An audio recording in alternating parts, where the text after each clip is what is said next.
What's up, everybody? Matt here for 7th Level Sound, and today I want to take you all on a little exploration of my collection of tube guitar amps here at the studio.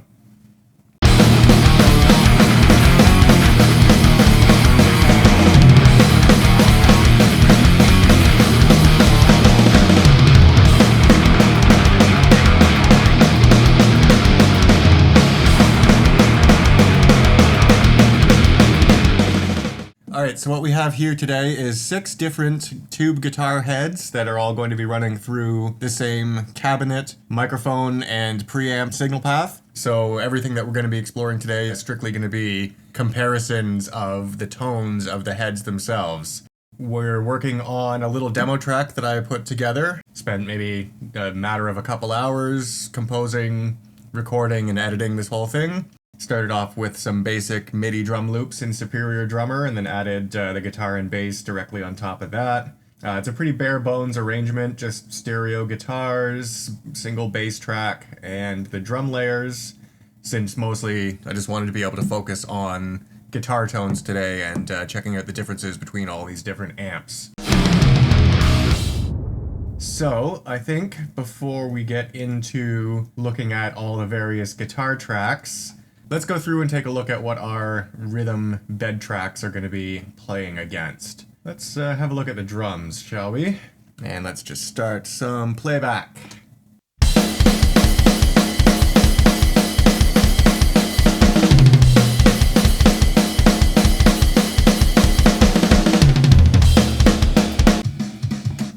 Pretty clean drum sound. This is all just coming from the Toontrack Metal Machinery drum sample pack. This is pretty much my standard whenever I'm composing any kind of demos or doing any MIDI drum work.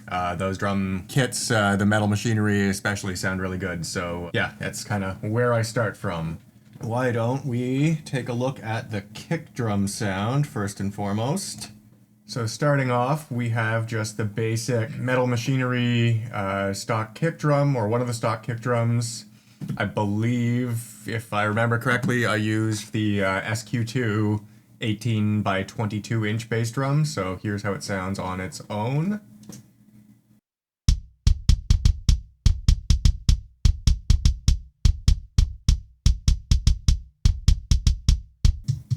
Pretty basic, pretty clicky.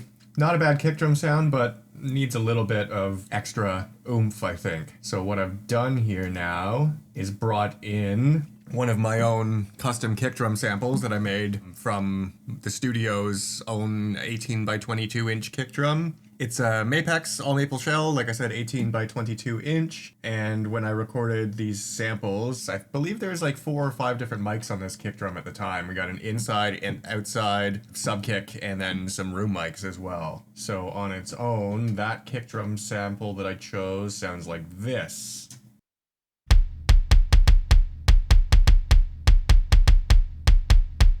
You can really hear a lot more of the sub kick, the really deep low coming in on that. So I think put these two together.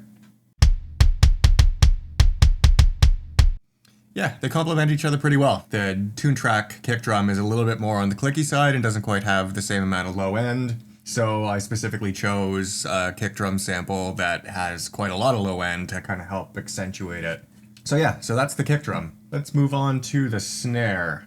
We have just a basic Metal Machinery snare drum as well.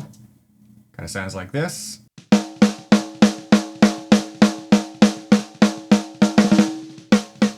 And as you might be able to hear, I kind of dialed up a little bit of the sample bleed between all the instruments so that it sounds a little bit more like a real drum kit. I didn't want this to completely sound totally artificial. Kind of a thin snare sound, but got a good snap. It does the trick, but again, I wanted a little bit more because I wanted to give it a little bit more power. So the next thing that I did is something that I pretty much always do when it comes to mixing snares, is I added in what I call my parallel trash track. So what this is routing the snare sample, or at least the main snare sound, through an auxiliary bus with pretty aggressive EQs on it. A whole whack of compression. So you can see I'm using the Waves H comp, slamming it pretty hard. Yeah, 4.3, 4.5 to 1 ratio. brought the threshold way down, so it's really crushing it. One of the things that I really like about this plugin is that it lets you blend back in dry and wet signals, so you can kind of do a little bit of parallel compression on your track itself. So yeah, that's smashing the crap out of that snare sample, and then running through the Soundtoys little plate reverb, just to kind of add some extra wash and some extra ambience to it. So let's hear just that on its own.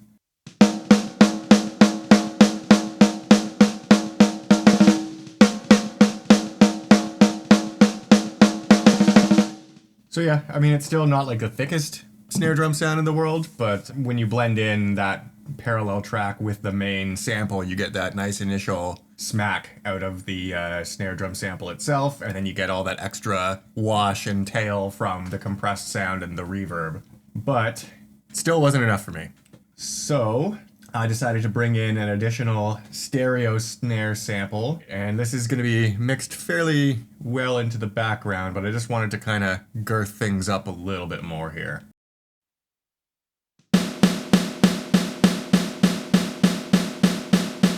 Very trashy, very roomy, or maybe even more concrete, bunkery kind of sample. Not a lot of initial punch or attack or anything, but just big, smeared tail and wash to it. So when you bring all of these together now, here is the snare tone with everything together.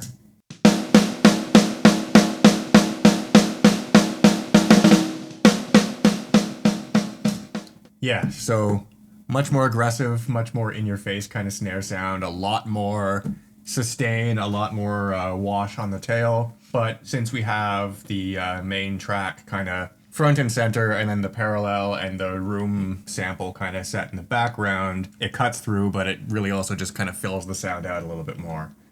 Alright, so yeah, here's the entire drum sound that we're working with all together, with just a little bit of reverb on it as well.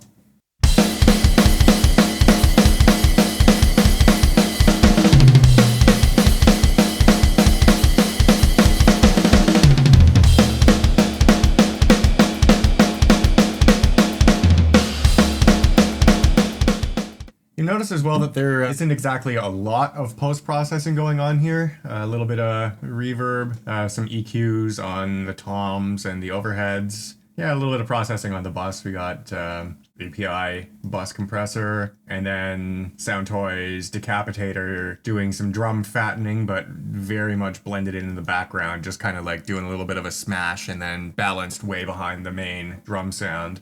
And, oh, one other trick that I really like. So I've got the room tracks that come with that sample pack bust out to their own channel with a little bit of high-pass EQ just to kind of clean up the muddy areas, and then absolutely smashing the crap out of it with Soundtoys Devil Lock, which has got to be one of the best plugins for drums that I've used in the last little while. I use it on everything now, especially when it comes to room tracks and ambient tracks, anything that I really want to make more vibey. So yeah, basic drum sound, nice and tight. Not too much going on, some thrashy kind of beats, and what I think are some pretty good tones to start us off here. Alright, next up, let's have a look at this bass track. This is just a single mono bass that I recorded.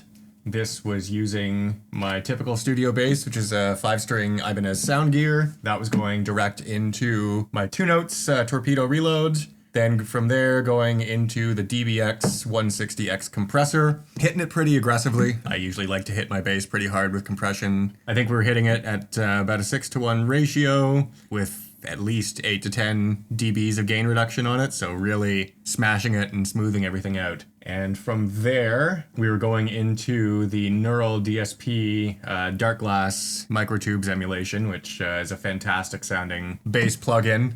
Generally speaking, I would prefer to actually reamp my own bass tracks over in the live room there, run through my bass rig. But with this little experiment, there was so much grunt work going on with moving around, you know, switching out the various heads, switching out cabs, all that kind of thing. Kind of wanted to take a little bit of an easier route on the bass here and not make extra work for myself. So here is the bass on its own.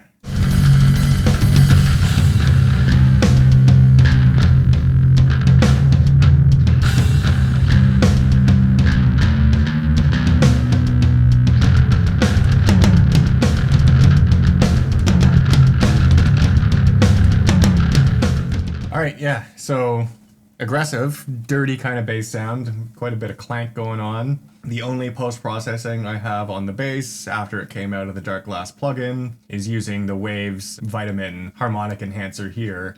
Doing the same kind of trick that a lot of people like to do with the Waves CLA bass plugin, where I'm pushing just a little bit of the low end, getting a little bit extra growl going on, and then pumping a lot of energy up into the presence range around 2 to 3K. So that really brings out that nasty, snarly bass sound. For this kind of track, this is kind of like a thrash death metal sort of thing, then I think that's exactly what we need for helping fill out some of these big aggressive guitar tones.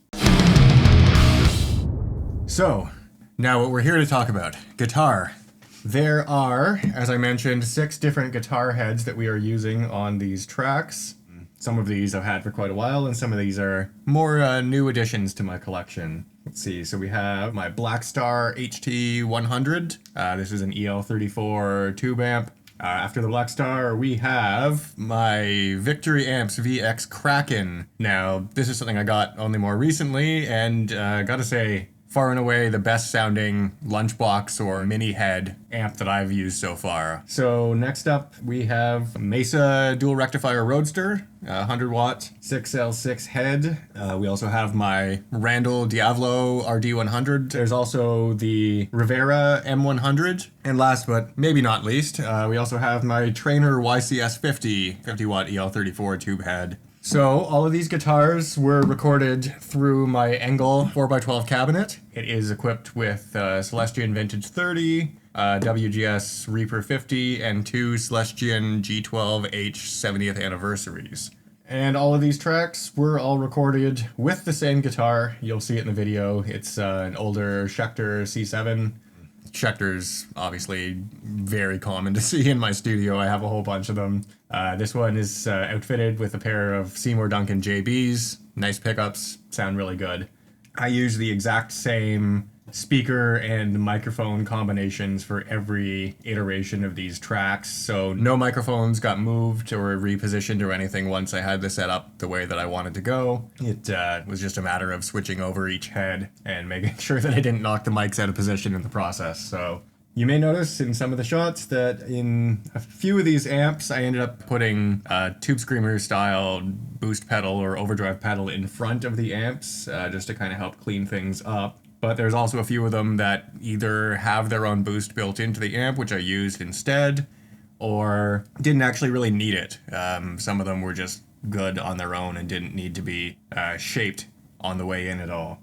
All right, let's actually have a look at some of these tracks here. You'll notice we have a lot of tracks here. Anytime you're doing a session like this, track management is always going to be a bit of an issue. So what I've done is bust all the guitars down to these stereo groups so that the press of one button I can change which guitar amp we're listening to, and I don't have to go and manipulate, 1,000 different tracks at once.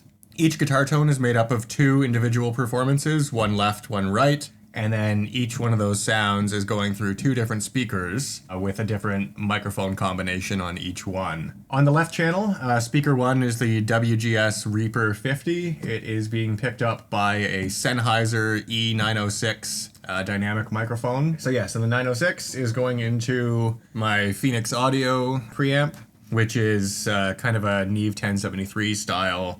On the second speaker blend on the left side is one of the G12H 70th anniversaries. That's being picked up by an Audio-Technica ATM21 dynamic microphone. The ATM21 is running into one of my Blackline Audio Auteur preamps. So the speaker on the bottom left side is being blended with the speaker on the top right, and vice versa. On the right side, the main tone is my Celestion UK Vintage 30. It's being picked up by an SM57. That Vintage 30 is also being blended with a G12H anniversary as well. This one has the 57 beta on it, and that as well is going into Blackline Audio Auteur. For guitar processing, you'll notice there is not really much of anything going on any of these tracks. Definitely nothing on any of the individual tracks anyway. I wanted to keep everything about as raw and natural as possible. Definitely in a final mix situation, I probably would have attacked these tones a little bit more aggressively with some EQ, but obviously for this comparison, I just wanted to make sure that I'm representing all of the tones as accurately and naturally as possible. So yeah, it's all just been left alone. As I mentioned, all of the individual amped tracks are running through these various buses. 4 tracks total for each set of rhythm guitars for each amp. They are being run into a single stereo bus just to make control easier. And then all of those buses are being sent to one overall master rhythm guitar bus, just so I could do a little bit of post-processing, just to kind of help balance things out a little bit more, make it a little bit more final mix sounding. This is just going through the Waves Vintage EQ, which is definitely one of my favorite EQs to use for any kind of rhythm guitar shaping, like on guitar buses or anything like that. It's definitely not a surgical EQ. If I needed to go in and start aggressively notching out any problem frequencies, I would want to throw something like a parametric EQ in front of this chain just to be able to carve out anything that I need to get rid of. But when it comes to sweetening and shaping guitar tones, this is definitely one of my favorites. All we are really doing here is rolling off the lows around 80 hertz. So just cleaning things up a little bit, tightening up that bottom end a little bit. And we have a low pass roll off as well, happening at 18 kilohertz. Didn't really want to get too aggressive on the low passing on any of these guitars, partially because of how much difference there is in the highs on how some of these amps react. If I started aggressively low passing a little bit more in a way that I might do when mixing, then you might not hear so much of that variation and characteristic between all of them. So this is basically just a little bit of EQ to kind of help balance all the tones out, kind of get them sitting in roughly the same ranges everywhere, kind of give some of the amps that are a little bit flubbier, a little bit hissier, more of a fighting chance against each other. And there's just a little bit as well of some like high presence, kind of getting into the high frequency range, just a little bit of a lift, like 1.5 dB at nearly 7 kilohertz, just to kind of brighten things up and keep it articulate. So I'm just gonna cycle through all of these amps one by one, just to give you all a little bit of a taste of what they sound like, and then we can start doing a little bit of head-to-head comparison. All right, here we go.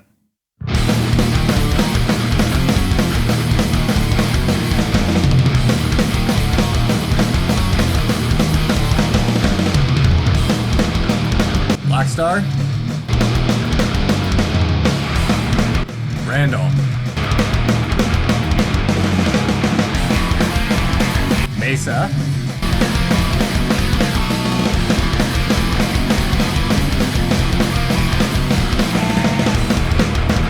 Rivera,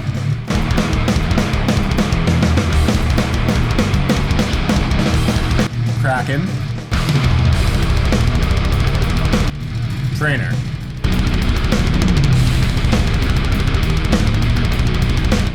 All right, so pretty big difference between everything, right? Quite a lot of variation in those tones. And one of the things that really surprised me was some of these amps actually sounded a lot closer to other amps that I wouldn't have necessarily expected. I think let's take a look at this heavy section here. This is probably the most death metal-y part of this track. And we'll go back to the Blackstar first and foremost.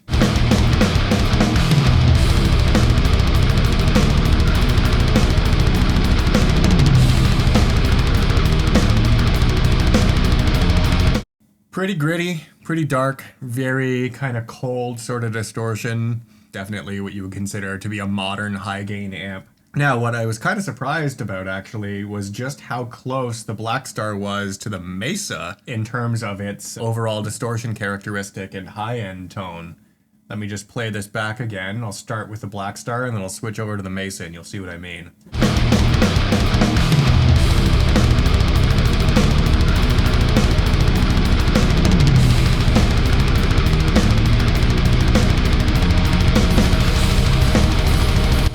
Blackstar, Mesa. Yeah, both very cold, dark, dry distortion. Obviously, the Mesa Boogie's got that typical rectifier, rattly kind of sound to it. But yeah, I was actually really surprised by how close that Black Star is to it. It doesn't have quite that same amount of girth in the low end that you would expect out of a rectifier, but aside from that, yeah, they're very, very similar to my ears anyway. That definitely shocked me a little bit. Let's check out the Randall now on that same spot.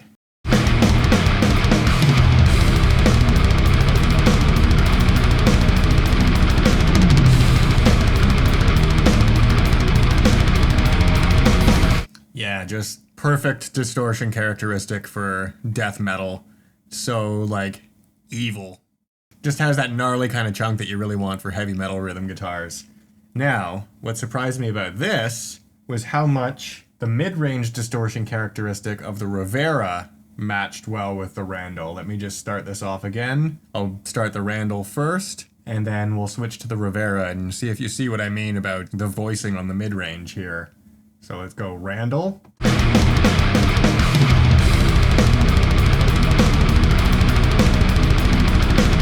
Rivera.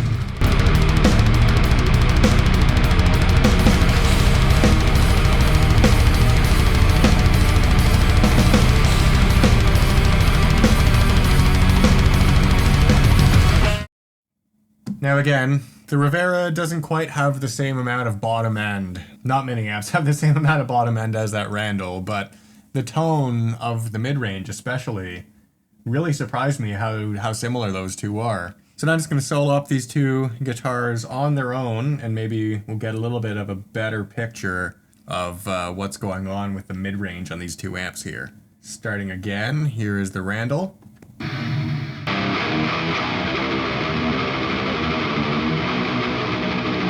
And here's the Rivera.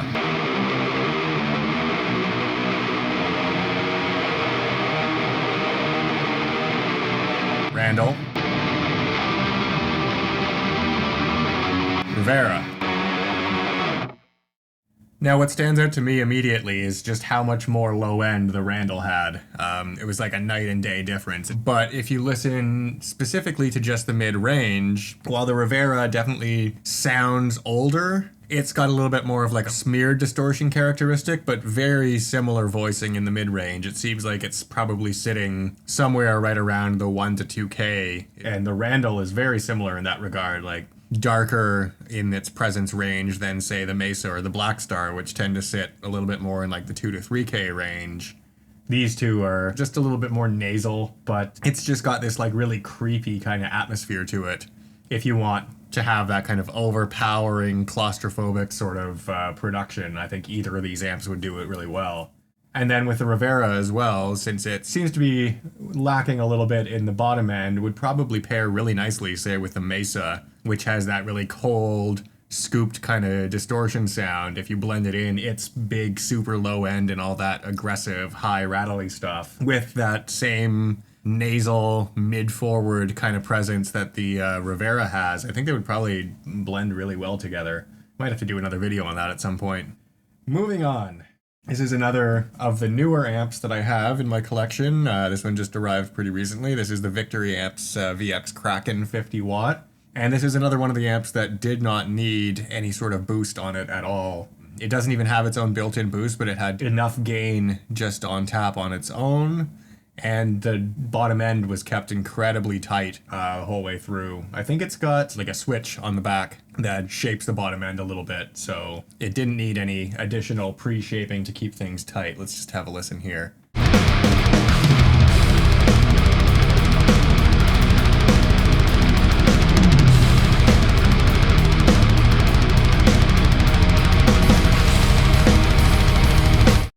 Very gritty tone, again, very controlled in the bottom. Not a huge amount of mid-range going on. It's a little scoopy in that regard, but it's got quite a bit of presence and it's very articulate. Yeah, especially for if you're wanting to play like old school thrash metal or maybe like some prog or gent kind of stuff that's a little bit more focused on articulation and not so much on just chugging out low-tuned power chords and all that, then the Kraken would probably be exactly the amp that you're looking for there. And last but not least, This is the trainer, and this one is very much the odd man out in this comparison. Hear all that fuzz? It sounds like it's got a fuzz pellet in front of it. It sounds smeared, it sounds all over the place. Let's check that out again.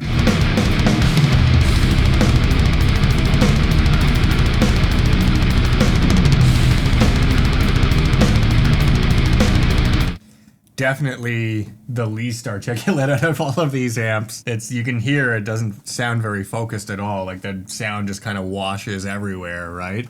But it's got its own really interesting characteristic too. Like, again, if you're wanting to play some like more old school kind of stuff, if you want that very 90s scoopy sort of classic sound, then this is my instant old school amp.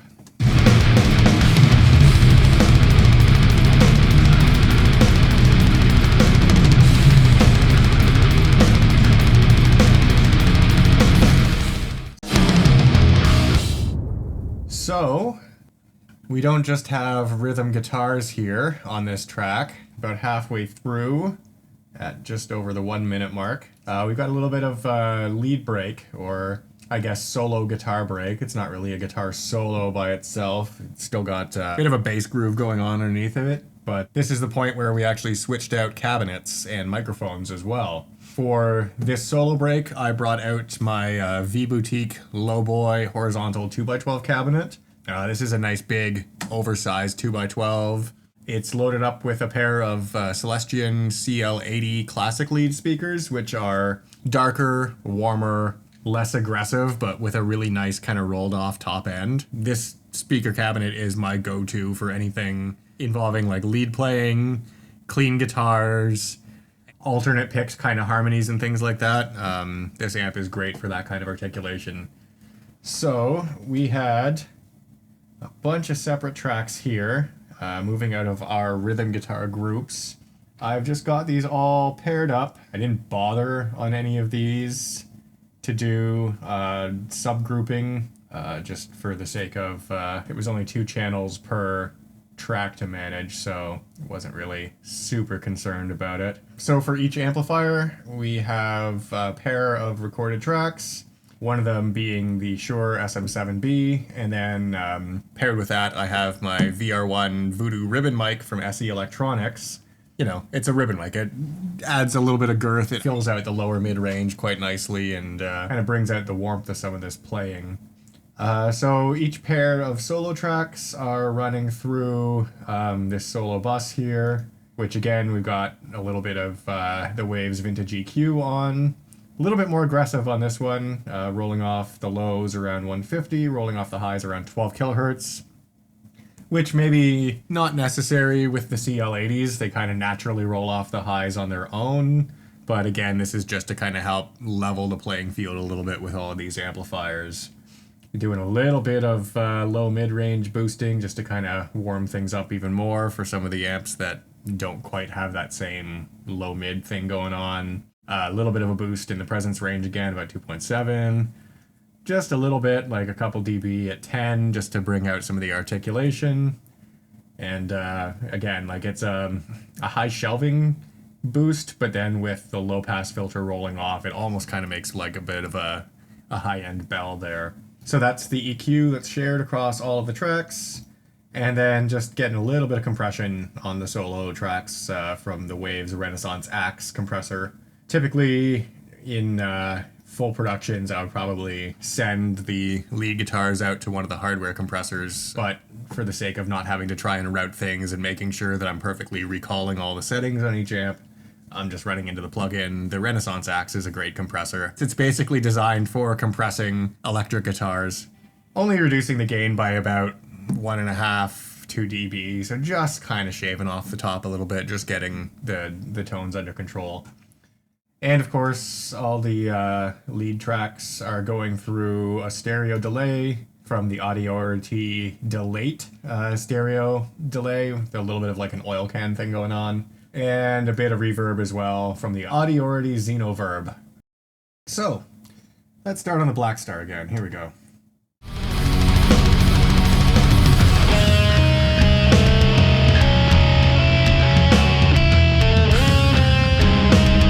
Thank you. So yeah, pretty rich mid-range, still a little bit on the cold side in terms of the distortion characteristic. Maybe wouldn't necessarily be my first choice for this kind of playing, but always good to hear what it can do. Next up, let's check out the Kraken.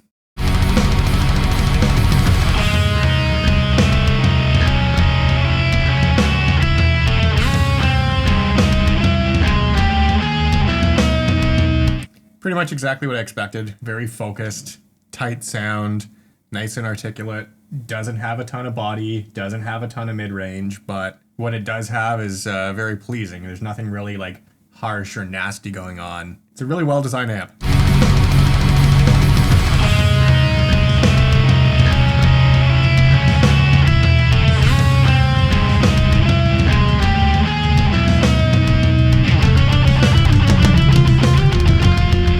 Definitely nothing that's any kind of like blisteringly fast Malmsteen-esque sort of shredding, but just a little something to give you a little bit of a taste of what these amps sound like.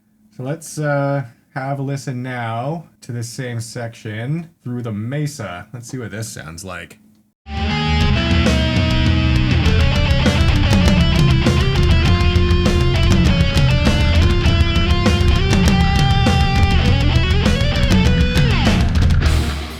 Dark, gritty, again, not a ton of mid-range character, but smooth, like, especially if you're looking for aggressive kind of solo playing, would be a good amp to choose for that. Now this is where it gets interesting. This is the Rivera, and I quite like this amp for its mid-range characteristic and for solo playing and clean guitar stuff. So let's see what it sounds like on some leads here.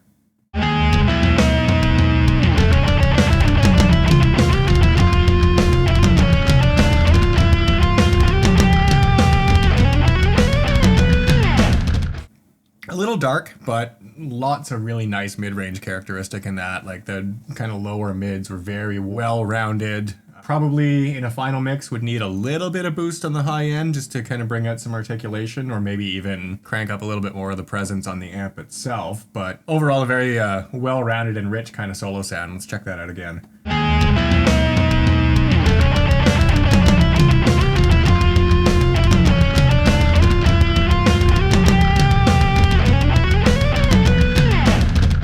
Okay, next up, let's check out the Randall.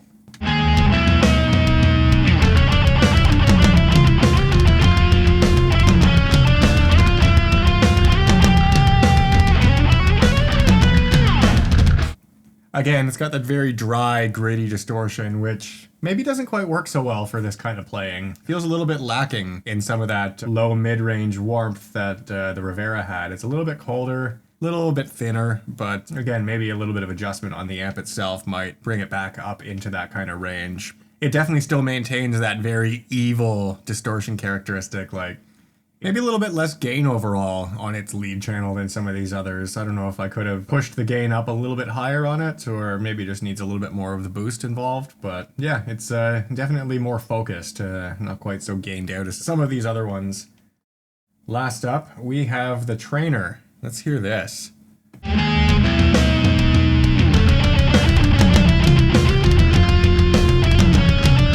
Surprisingly good, right? Like, this is far and away the cheapest amp in this collection by at least half, if not more. We got this amp for a song when I bought it.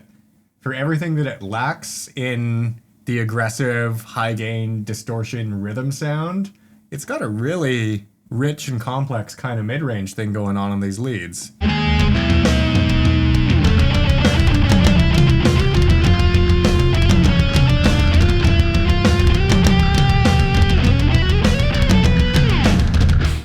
That sort of lack of focus, that sort of washy sound that maybe wasn't working quite so well on the rhythm tracks fills out the mix on this lead track so much more. A little bit of a surprise. Let's start this again at the beginning with that sustained chord playing here. And let's just listen through to the whole Trainer for a moment.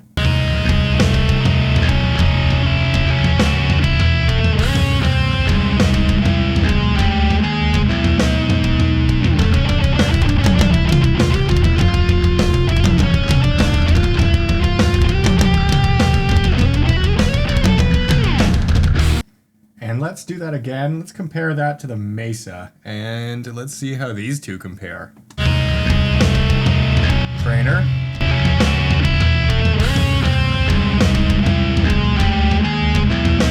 Mesa.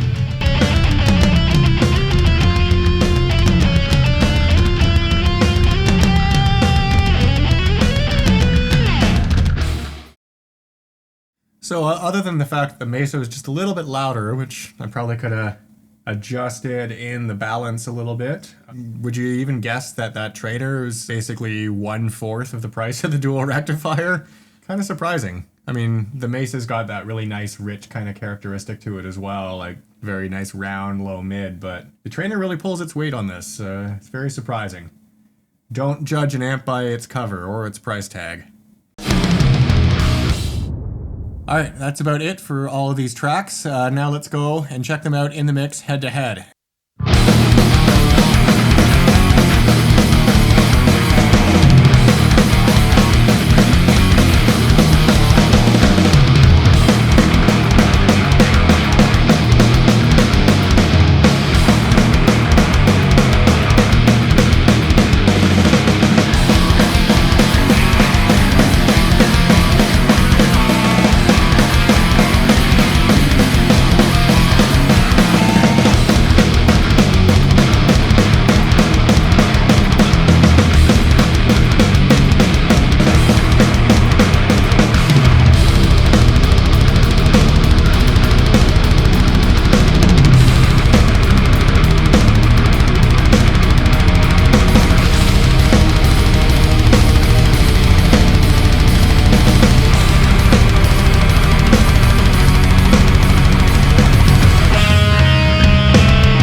Okay, there we have it, everybody. That is the 7th Level Sound guitar tube amp collection.